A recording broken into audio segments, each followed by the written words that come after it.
Hey guys, NASCAR Racing 57 here.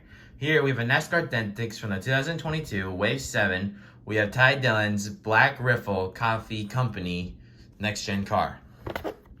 On the back you can get Kyle Busch's DeWalt car, William Byron's Valvoline car, and many other cars on here too as well. Let's get Dillion out of his box. So here is the Black Riffle Coffee Company logo, the name of the company, Dillion, with the Longhorn cow logo, and the number 42 that he drove in 2022 before joining Spire Motorsports, in which he didn't really have a good performance. Sorry. So here we have the Black Riffle Coffee Company car.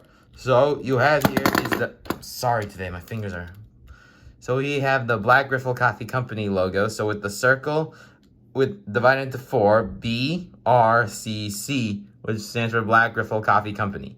So the B and the C on this side here are facing the other way, whereas R and C are facing the right way on this side.